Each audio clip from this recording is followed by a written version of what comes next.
So mga sangkay pandaigdigang balita po tayo, nagkakagulo po ngayon sa ibang dako ng ating planeta. Doon po sa West, mga sangkay sa Europe, nagkakaroon po ng matinding chaos, kumbaga, mga sangkay yung mga militar doon. Dahil po, nag-uunahan sila ngayon na makaagaw nitong Greenland.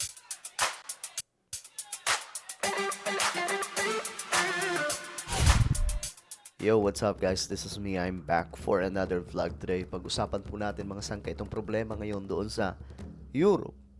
At buong West mga sangkay, inag-uunahan, nagkukumahog mga sangkay na makakuha po sa isang lugar na posible rin pong pagmulan mga sangkay ng digmaan. No? Ito pong lugar ng Greenland na ngayon mga sangkay, itong lugar na to nababalot po yan ng yelo, pinag-aagawan po nila. Pag-usapan po natin yan at alamin po natin kung ano po ang nangyayari mga sangkay, kasi kasama po dito yung Amerika mga sangkay sa gustong trumabaho.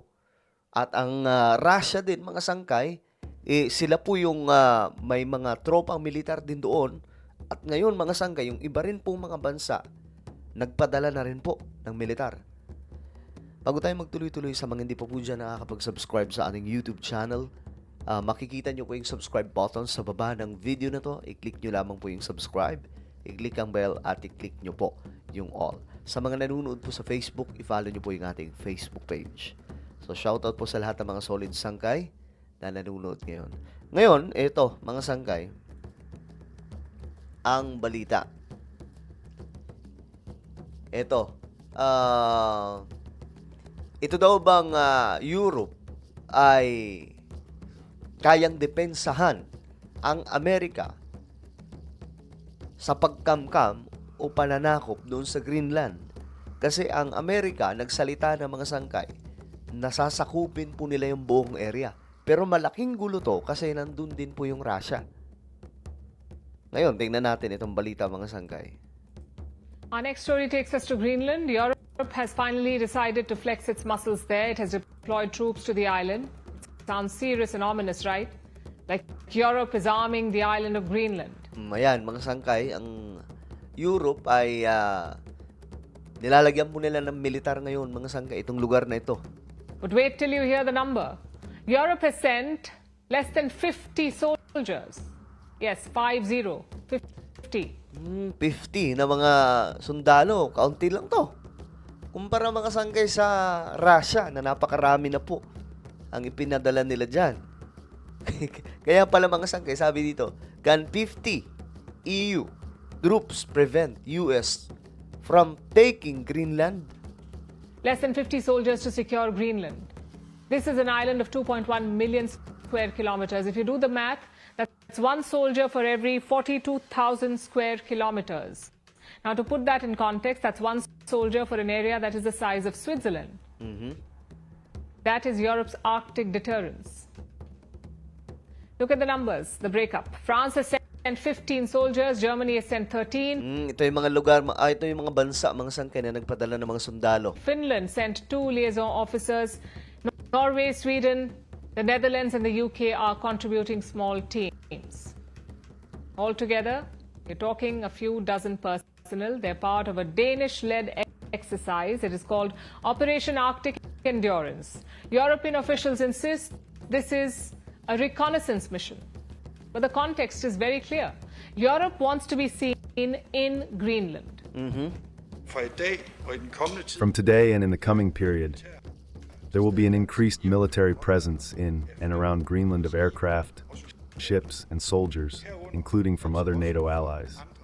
Security in the Arctic is of crucial importance for both the Kingdom of Denmark and NATO as a whole. But why now? The reason is obviously Donald Trump. He wants to take over the island. It's something that he's been talking about for 12 months now.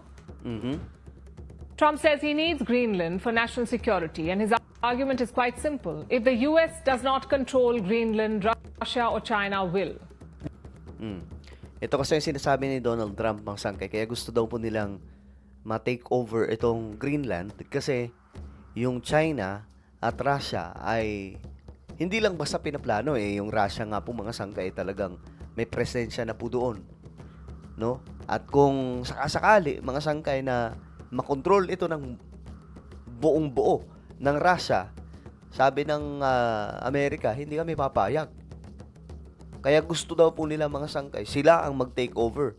Kaya nga lang, paano nila gagawin yon? Kung andun din po yung ibang mga bansa, magkakagulo, magkakagera, mga sangkay. Ang bira no? Nag-aagawan po ng mga pwesto. The problem is not a thing that Denmark can do about it if Russia or China wants to occupy Greenland, but there's everything we can do. You found that out last week with Venezuela. There's everything we can do about things such as that. Not going to happen. We're not, I can't rely on Denmark being able to fend themselves off. But here's the problem. Greenland is an autonomous territory. At the same time, it is part of Denmark. Denmark is a US ally. They're Itong Greenland ay bahagi daw po ng Denmark, mga sangkay. Kaya nga lang sinasabi ni Trump, hindi naman makontrol yan ng Denmark eh. Balak pa ngang kontrolin ngayon ng buong Russia at China. both part of the NATO, the US and Denmark. Mhm. The US already has a military base on the island of Greenland. It also has full military access under long-standing treaties. But Trump does not just want access, he wants ownership. Mhm. Yan ang gusto ni Trump. Gusto niya mapasakamay nila, mga sangkay, itong Greenland. Hindi lamang yung tipong magkakaroon sila dyan ng tropang militar, kundi maging kanila talaga ang buong lugar na yan. What then is Europe trying to do? Europe says this deployment sends a strong political signal, a signal to Washington, and it shows how serious this is. The NATO, as you would know, was formed in 1949. This is the first time European allies are talking about deterrence against the United States. But let's talk the military reality here. Could these troops stop a US move on Greenland? Eto na. Ito bang 50 mga sangkay na mga sundalo mula po sa Europe, kaya ba nilang depensahan ang pag-take over ng Amerika dyan sa The Greenland? answer is no, not even close. Kita nyo? Hindi. The US military could capture Greenland within hours. Grabe, no? Ang American soldiers daw po, mga sangkay, kaya po nilang kontrolin ng buong lugar ng ilang oras lamang. Hindi po kayang depensahan daw po ito ng Europe. It has airlift capacity that Europe does not. It already operates the missile warning radar from the Pitufik space base. Europe too admits that this mission is not about resistance, it's about complication. They want to complicate matters. Say American troops land in Greenland tomorrow, they won't just deal with Denmark, they will be dealing with French, German, Nordic and British personnel. That turns this into a complicated mission. Well, to your first question on Greenland, I don't think troops in Europe impact the president's decision-making process, nor does it impact his goal of the acquisition of Greenland at all. So 50 troops won't help? But what are Europe's options right now? Currently, it has three real options. Option one is deflate. Europe needs to flatter Trump. It needs to agree that Trump has a point and then offer more NATO cooperation. Yun na lang magagawa ng Europe, mga sangkay. Kung gusto nila ng walang gulo dyan, suportahan na lamang nila si Trump.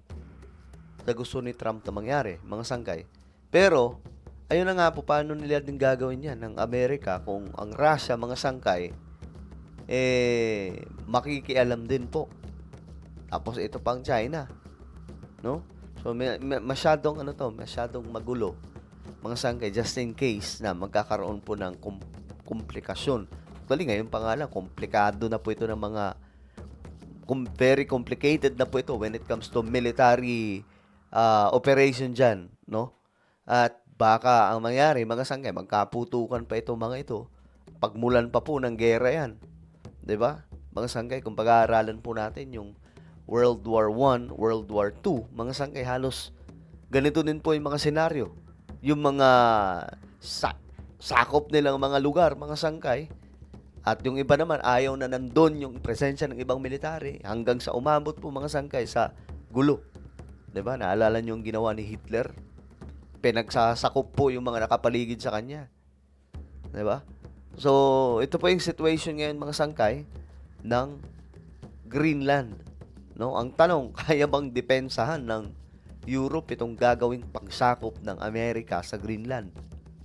Ano po ang inyong opinion tungkol po dito? Comment down below. Meron po tayong YouTube channel, Sangkay Revelation. Hanapin nyo po ito sa YouTube ngayon din. Kapag nakita nyo na, i-click nyo po yung subscribe, i-click ang bell, at i-click nyo po yung all. Ako na po ay magpapaalam. Mag-iingat pong lahat. God bless everyone.